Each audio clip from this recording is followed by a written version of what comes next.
Buenas noches, estaba cantado, pero tenía que ocurrir y hoy ocurrió. La oposición impidió que la mayoría de Morena y aliados ratificara por 4 años más al frente de la Fiscalía de la Ciudad de México a Ernestina Godoy. Estaba cantado, pero tenía que ocurrir. Ocurrió. En el límite del término, el futuro de Ernestina Godoy como fiscal de la Ciudad de México ya se resolvió. Mañana es su último día. Sus partidarios en el Congreso local no lograron reunir los votos necesarios para que repitiera 4 años en el cargo. Esta vez, no hubo retrasos, no hubo artimañas ni bloqueos en las puertas, ni del edificio, ni del salón de sesiones. A Morena y sus aliados solo les quedó formar 7 oradores a favor de la ratificación y esperarlo cantado. La oposición les tumbaría la opción. Primero en el rol de oradores, la diputada morenista Guadalupe Chávez aseguró que la oposición se negó a votar a favor porque buscan impunidad. Puede estar o no Ernestina Godoy, pero ustedes, todos los que tienen una cuenta con la justicia, la van a pagar. De ella, de Godoy, los morenistas solo tuvieron buenas palabras, que es la mejor del país, que puso a las víctimas al centro, que en términos de funcionamiento, mística y hasta limpieza, la Fiscalía de la Ciudad es mucho mejor que antes.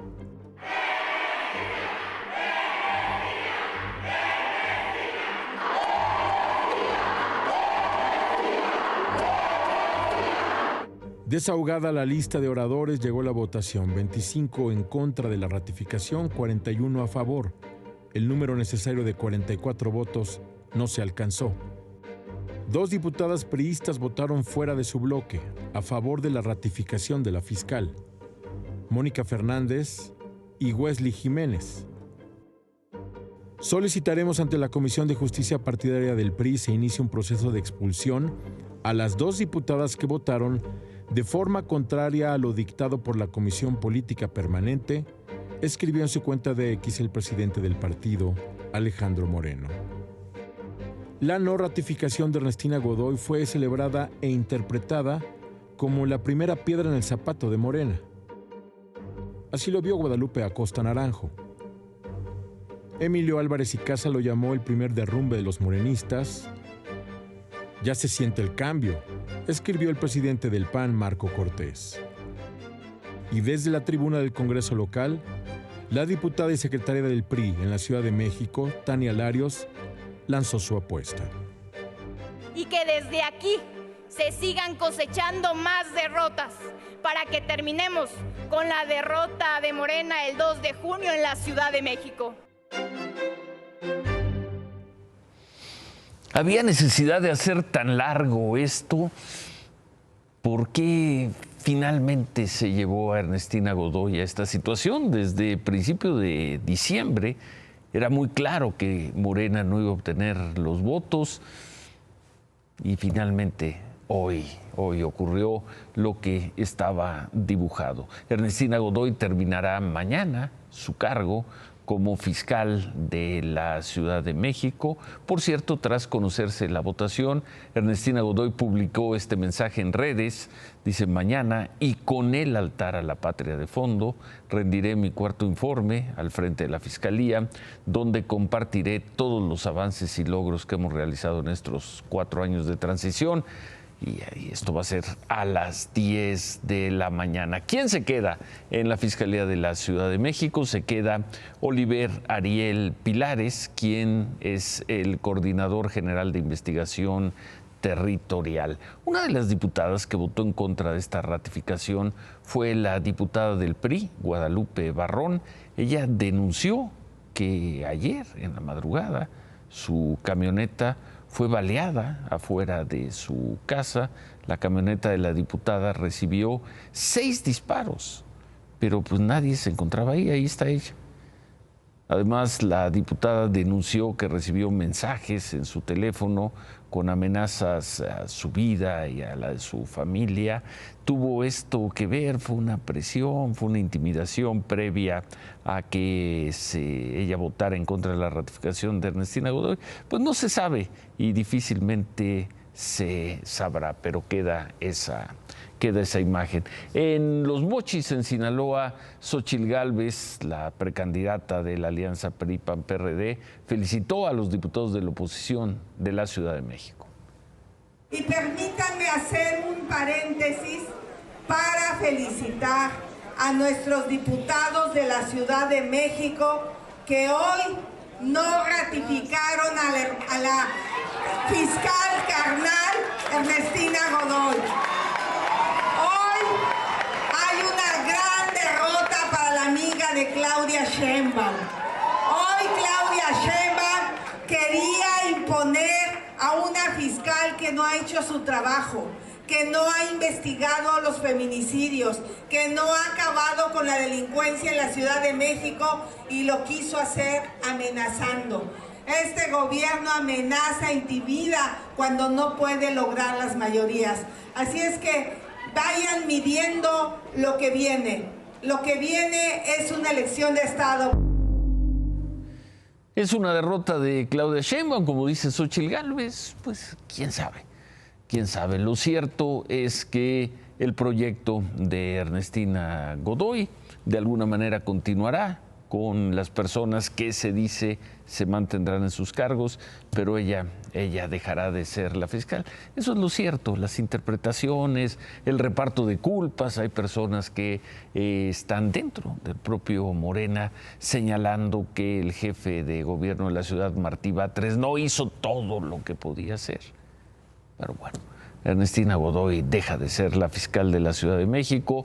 Ya Ricardo Monreal, el líder de los senadores de Morena, dijo que se le debe llevar al Senado en la próxima legislatura. Eso será a partir de mañana.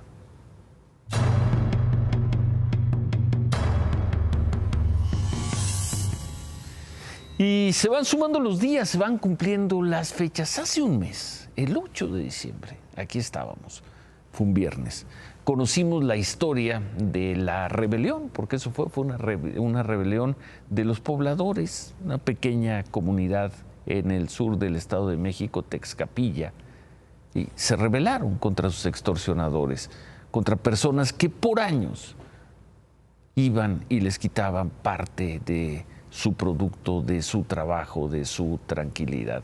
Se rebelaron y mataron a 10 integrantes de la familia michoacana. Seguramente ustedes lo recordarán. Hoy, un mes después de esos hechos, pues la vida allá en Texcapilla es así.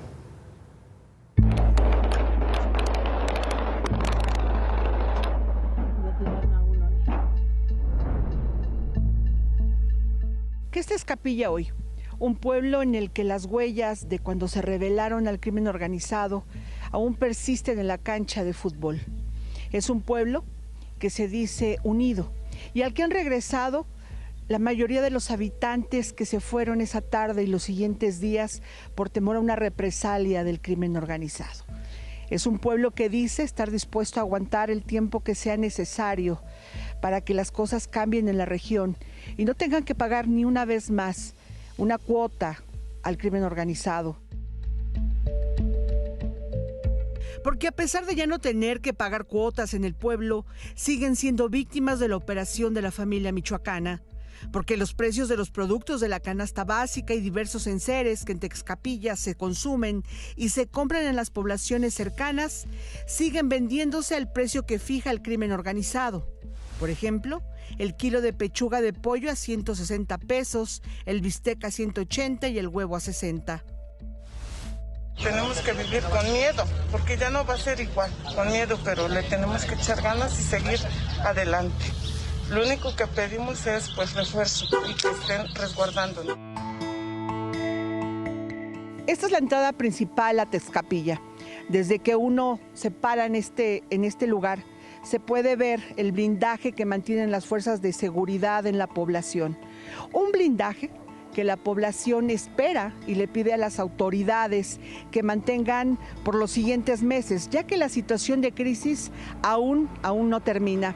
Inician las clases y esa es una de las preocupaciones el día de hoy. Para el resguardo de los niños, del jardín de niños, la escuela, la secundaria y el bachillerato, para que se puedan desarrollar las clases con tranquilidad. La intención es que no pare el servicio educativo y empezar a dar confianza a la gente. Sí, yo creo que en este momento se están dando las condiciones de seguridad y todo para iniciar clases. No, porque unos no vinieron, que porque ya se fueron para otros lugares. Pues sí, como que te da tentación igual, ¿no? De cómo estén ellos. Sí, estábamos aquí en clase. No, nos quedamos, no, esos ya no son cohetes. No, y después el policía que tenemos ahí en la escuela, como que le dijimos, policía, esos ya no son cohetes. No, y dijo, no, métanse todos corrimos. En Texcapilla siguen 14 personas desaparecidas tras el ataque hace un mes, entre ellos 4 niños. Por eso sobran las preocupaciones. Por eso la gente se ha organizado para mantenerse de pie y proveer de alimentos y techo a las fuerzas de seguridad.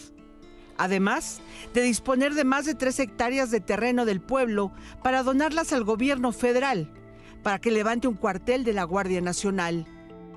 Este es el terreno que ya limpió el pueblo. Ya solo falta que lleguen los recursos y el gobierno cumpla su promesa. Y ahí están las personas dándole de comer, acompañando a las fuerzas de seguridad. Ahí está el poblado limpiando un terreno para que se instale un cuartel de la Guardia Nacional. Pero ¿cuál es la salida ahí en Texcapilla?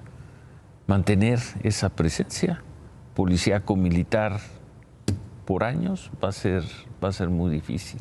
Y a un mes de distancia, y a pesar de que el secretario de Seguridad decía que se están dando las condiciones, entre otras cosas, para regresar a clases, hay 14 personas desaparecidas, 4 de ellos niños, niñas. Se las llevaron hace un mes y nadie sabe de ellos. Un mes.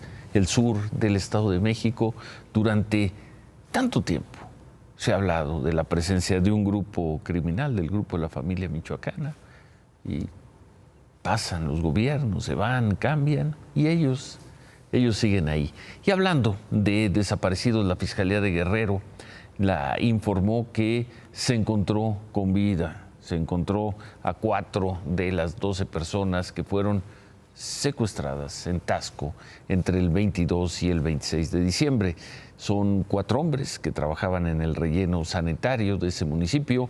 La Fiscalía no dio más información de si fueron rescatados o si, como ocurrió la semana pasada en Tamaulipas, los dejaron libres los criminales. Tampoco se especificó cuándo o dónde fueron encontrados. Siguen secuestrados 4 hombres y 4 mujeres.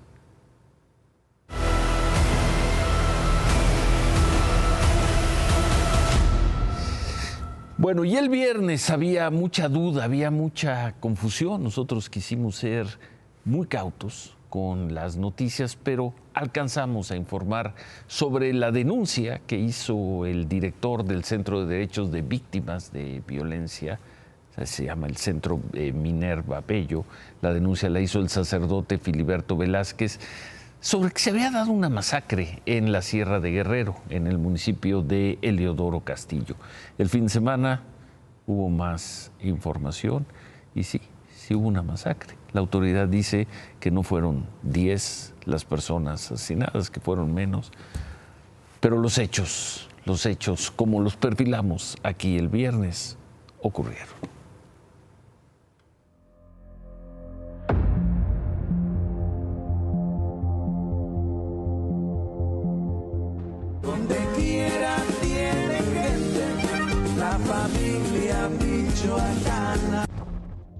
Esta no es la crónica de una masacre anunciada, sino de una matanza repetida por la familia michoacana, descargando bombas desde drones sobre una población civil, a la que luego masacra y arrasa por tierra, esta vez en la comunidad de Buenavista, en la Sierra Guerrerense.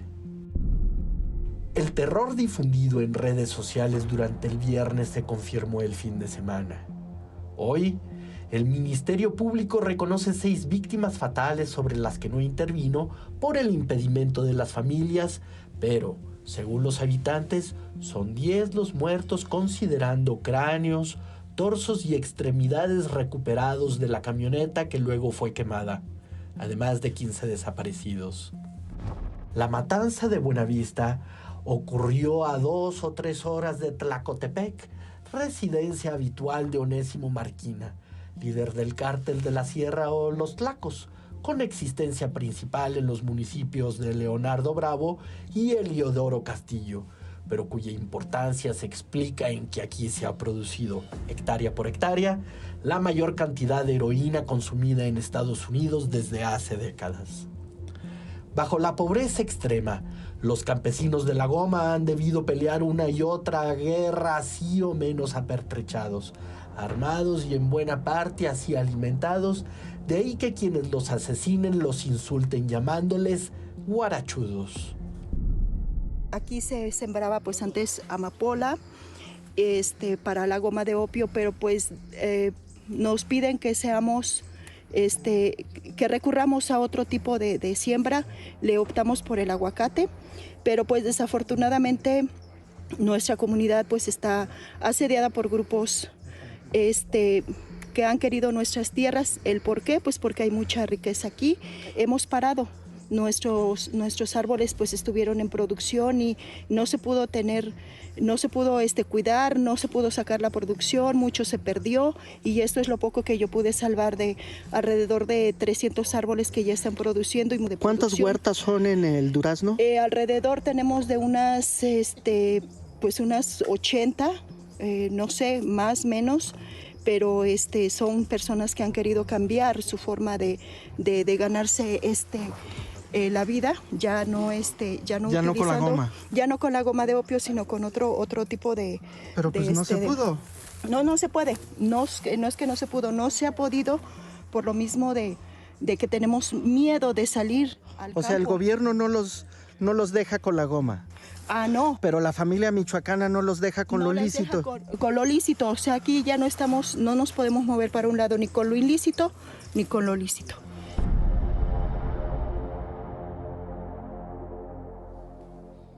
¿Qué testimonio Y esa es la realidad, eso es lo que se vive en esa zona de Guerrero, pero también en otras regiones de Michoacán, del Estado de México y también del propio Estado de Guerrero, por no hablar de otras partes, y nos quedamos con esa frase.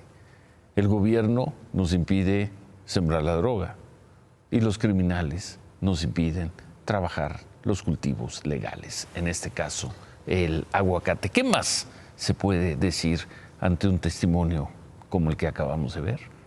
Y de ahí el paso a la violencia, al crimen, a esas imágenes terribles, pues es un paso muy corto. El sábado hubo otro ataque, pero esta vez fue contra los asistentes de un palenque en Petatlán, en la Costa Grande Guerrero, donde hemos visto cómo tiran drones. Bueno, el saldo oficial es de 6 personas muertas y 13 heridas. La Fiscalía de Guerrero dijo que el ataque fue una disputa entre grupos criminales, grupos rivales, pero hoy la encargada de despacho en el Ayuntamiento de Petatlán, una síndica de nombre Berta Díaz Garzón, dijo que con los datos que recabaron el saldo era de 13 personas muertas y 22 heridos, y descartan que se haya tratado de un enfrentamiento. Dicen que fue un ataque directo contra los pobladores desarmados. Hoy se reanudaron las clases en ya prácticamente todas las escuelas de Acapulco y en Coyuca de Benítez, los dos municipios devastados por el paso del huracán Otis. La Secretaría de Educación en Guerrero confirmó que son 738 las escuelas que ya regresaron a clases. Corrijo, no son la totalidad, pero es un número alto. En los dos municipios hay un registro oficial de poco más de 1,300 escuelas de educación básica, y bueno, algunas de ellas siguen con daños de estructuras, pero ahí están las imágenes.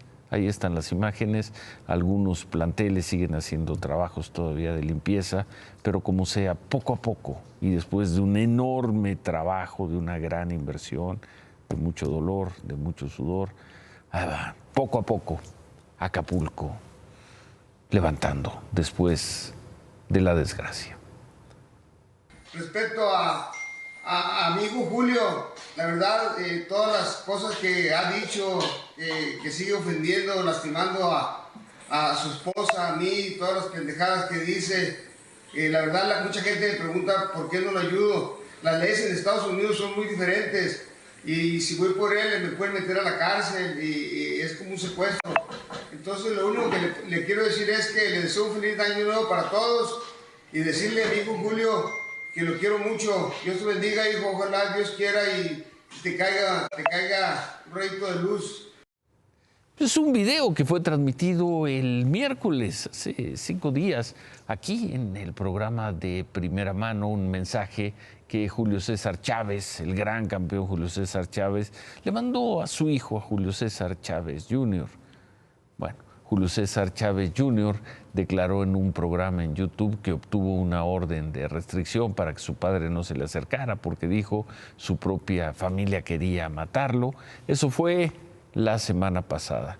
Hace un par de horas, Julio César Chávez, padre, el campeón, confirmó que su hijo, Julio César Chávez Jr., fue detenido en Los Ángeles, en Estados Unidos. Informó que están trabajando con los abogados de su hijo para resolver su situación jurídica. El comunicado cierra con la frase de que no puede dar más información por temas jurídicos. Según el portal de Estados Unidos, TMZ, Chávez Jr. fue detenido en su casa el fin de semana cuando la policía de Los Ángeles encontró lo que llaman allá un arma fantasma, un arma imposible de rastrear. En otras cosas, el INE dio a conocer una actualización del conteo y verificación de firmas para apoyar a candidatos independientes. Y bueno, no habrá candidatos independientes en la competencia dentro de ya algunas semanas. Los 2 candidatos con más firmas reunidas y validadas fueron Eduardo Verástegui, que apenas juntó el 14% de lo que se requería, es decir, nada, y Ulises Ruiz, el ex gobernador de Oaxaca, quien juntó el 6.22. El resto de los aspirantes no tienen ni 500 firmas validadas por el INE. El recuento de firmas terminó el sábado para casi todos los aspirantes y el INE debe verificar las firmas que entregaron en los últimos días. Pero bueno, trabajo innecesario a juzgar por el porcentaje que alcanzaron. Así es que en la boleta electoral, la boleta sobre la cual vamos a votar el primer domingo de junio, estará quizá un candidato del Movimiento Ciudadano, que quizá lo anuncien esta semana, estará Xóchitl Gálvez y estará Claudia Sheinbaum. Nadie más. Claudia Sheinbaum, por cierto, la precandidata de Morena, no tuvo actividades hoy, pero difundió un episodio más, el octavo de su podcast, este podcast que se llama Sheinboom. Yo siempre pienso que lo peor que le pueden decir a un joven es que es rechazado. Porque la palabra rechazado significa demasiado, es como ser rechazado de la sociedad, no solamente de una escuela. Y yo pienso que cualquier joven que terminó la preparatoria, hay quien no tiene deseos de seguir estudiando, pero hay quien sí. Y muchas veces se les cierran las puertas porque no hay espacios. Pues les voy a decir una idea. Yo quiero que la Rosario Castellano no solo sea una universidad para la Ciudad de México, sino que nos la llevemos a todo el país. Sí. Sería una gran ayuda. El presidente hizo las universidades Benito Juárez, que cumplen una función. Y la idea es seguir con ellas, pero aparte que la Rosario Castellanos pues la llevemos a todos lados. A ver si Alma me acepta seguir trabajando para irse a todos lados. Claudia Sheinbaum, Xóchitl Gálvez y quien sea el candidato del Movimiento Ciudadano. 3 nombres en la boleta en la elección presidencial. En otras cosas, el secretario de Seguridad Interior de Estados Unidos, Alejandro Mayorkas, estuvo en la frontera, estuvo en Eagle Pass y ahí habló sobre la crisis migratoria. Los primeros reportes señalan que en diciembre Estados Unidos procesó a más de 300,000 personas, 300,000 migrantes procesados en un mes. Es un promedio de 10,000 personas al día. Es una cifra récord. Le preguntaron al secretario Mayorkas por esa situación y esto dijo también sobre México. About the December surge, that was certainly an extraordinarily high number of encounters. It coincides with a time when Mexican enforcement was no longer implemented. The Immigration Enforcement Agency in Mexico was not funded. It is what prompted President Biden to reconnect with President López Obrador, as he has done consistently throughout his administration. The two have a very close working relationship. De manera suave, pero qué crítica del señor Mayorkas. Los mexicanos mal organizados se quedaron sin dinero, dejaron de hacer su trabajo y vean la crisis que generaron en Estados Unidos. Por esa crisis, los presidentes Biden y López Obrador hablaron por teléfono el 21 de diciembre. De acuerdo con el secretario Mayorkas, desde entonces comenzaron a reducirse los cruces ilegales de migrantes y por ello, pues como suele hacer el gobierno de Joe Biden, agradeció a México por sus, así dijo, renovados compromisos para atender la migración. Y hablando de Estados Unidos y de Texas, esta tarde se registró una explosión en un hotel en Fort Worth que dejó 21 lesionados. Una de esas personas se encontraba en estado crítico, 4 fueron reportados como graves. De acuerdo con los primeros reportes del Departamento de Bomberos de Fort Worth y de la Agencia de Alcohol y Tabaco de Estados Unidos, todo apuntaría a que la explosión no fue un atentado, sino derivó de una fuga de gas natural. Pero bueno, como suele ocurrir en Estados Unidos, gran movilización policíaca de medios de comunicación, eso en Texas. Y desde el Vaticano, en un mensaje ante el cuerpo diplomático acreditado, el Papa Francisco se pronunció y lo hizo con dureza en contra de la maternidad subrogada. La via della pace esige il rispetto della vita, di ogni vita umana, a partire da quella del nascituro nel grembo della madre, che non può essere soppressa né diventare oggetto di mercimonio. Al riguardo ritengo desprecabile la pratica della cosiddetta maternità surrogata, che lede gravemente la dignità della donna e del figlio. Essa è fondata sullo sfruttamento di una situazione di necessità materiale della madre. Un bambino è sempre un dono e mai l'oggetto di un contratto. Duras palabras del Papa contra esto, de mujeres que proporcionan o en ocasiones alquilan o contratan sus vientres, su organismo para tener, resumiendo, para tener el hijo de otra mujer. En México hay 5 o 6 entidades donde esta práctica es perfectamente legal.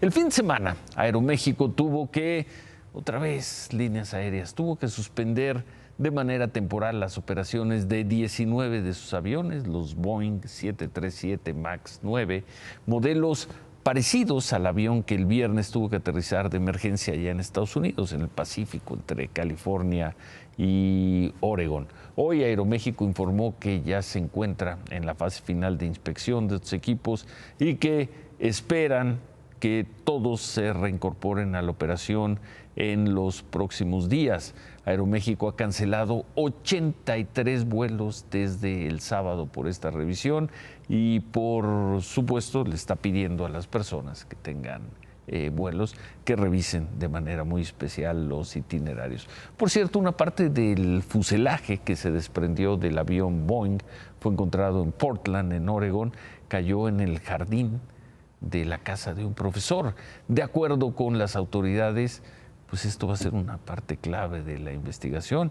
El viernes el avión aterrizó de emergencia en Portland, 30 minutos después de que había despegado.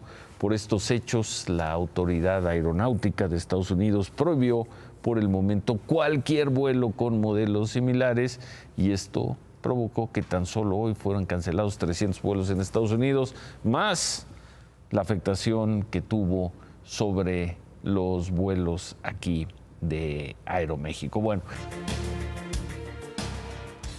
nos vamos y al iniciar el año, ¿qué más quisiéramos?